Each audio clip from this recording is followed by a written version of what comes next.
سلام بینندگان گرامی، امروز سه‌شنبه 16 مارت است و من عبدالله اشرف هستم در خدمتتان. ساعت به وقت دوشنبه 14 و در پراگ 10 است.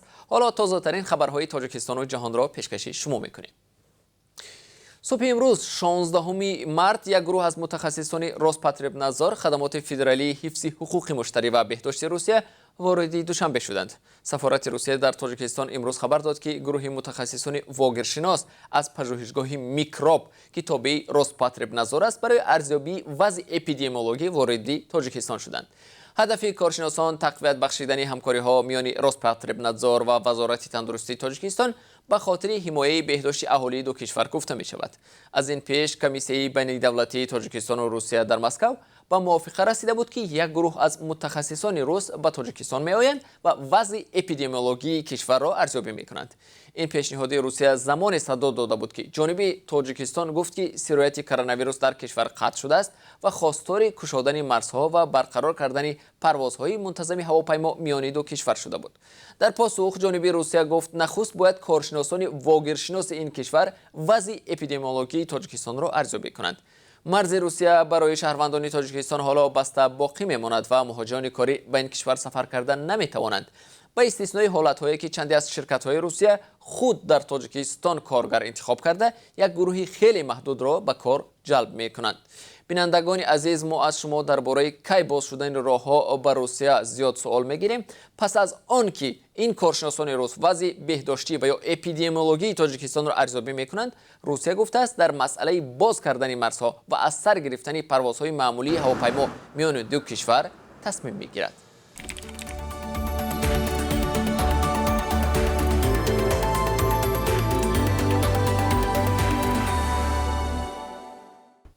فرانسه، آلمان و ایتالیا روز دوشنبه 15 مارت به کشورهای پیوستند که گذرانیدن واکسن استرازنیکا را که در مقابل کرونا ویروس و یا بیماری کووید 19 استفاده می شود باز داشتند. در همین حال سازمان جهانی تندرستی از کشورهای جهان خواست که روند واکسینه زنی را متوقف نکنند.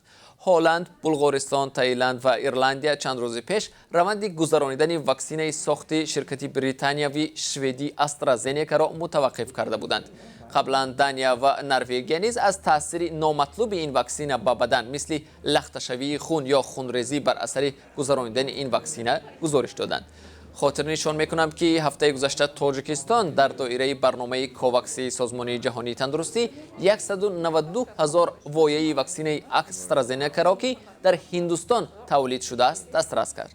قرار است تاجیکستان در دایره این برنامه 700,000 دانه واکسن را رایگان دسترس کند. در حالی که مقامات چند کشور به خطری این واکسن را زیر شبهه می‌گذارند، مقامات تاجیک در این زمینه هنوز واکنشی نکردند.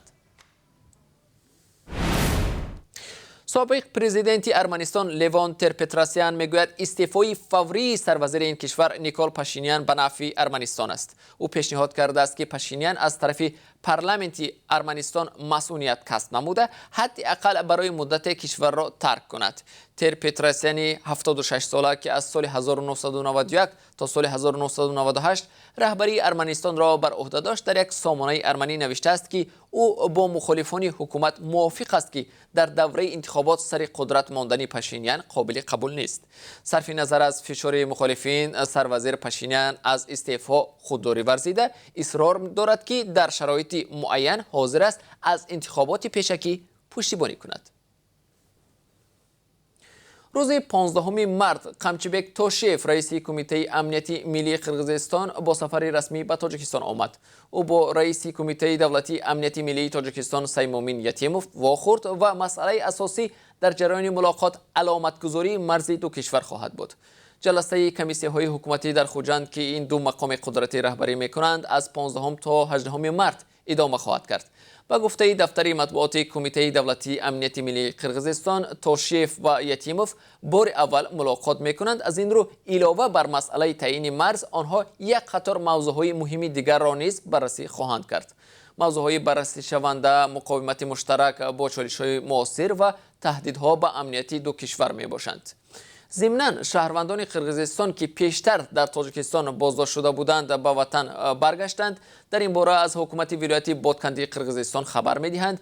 به اطلاع منبع 5 ساکن ولایت بادکند و 2 ساکن شهر اوش که در عبور غیر قانونی مرز تاجیکستان عیبدار شده بودند روزهای 13 و 14 مارت به خانه‌هایشان برگشتند. پیشتر 2 ساکنی بازداشت شده شهر بیشکک نیز برگشته بودند.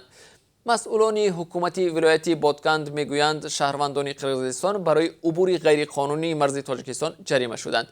در حال حاضر 15 شهروند تاجیکستان نیز به عبور غیر قانونی مرز در ولایت بادکند قرقیزستان دستگیر شد.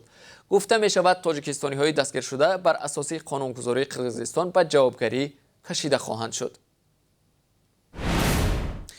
امروز 16 مارت رامان سکلر معاون نخست وزیر قزاقستان با هدف شرکت در جلسه کمیسیون بین حکومتی تاجیکستان و قزاقستان عاید به همکاری اقتصادی و علمی و تکنیکی به دوشنبه می آید.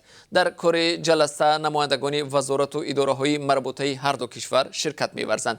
این جلسه تحت رهبری دولتعلی سعید معاون اولی سروزیر تاجیکستان و رامان سکلر معاون نخست وزیر قزاقستان دایر می‌گردد. در این باره آژانس خبری آزیا پلوس با تکیه به منبعش در حکومت تاجیکستان خبر داده است. جانب‌ها وضع کنونی و دورنمای همکاری‌های دو جانبه را در بخش‌های تجارت و اقتصاد و سرمایه‌گذاری بررسی می‌کند. قزاقستان یکی از 3 شریک بزرگ تجارتی تاجیکستان است.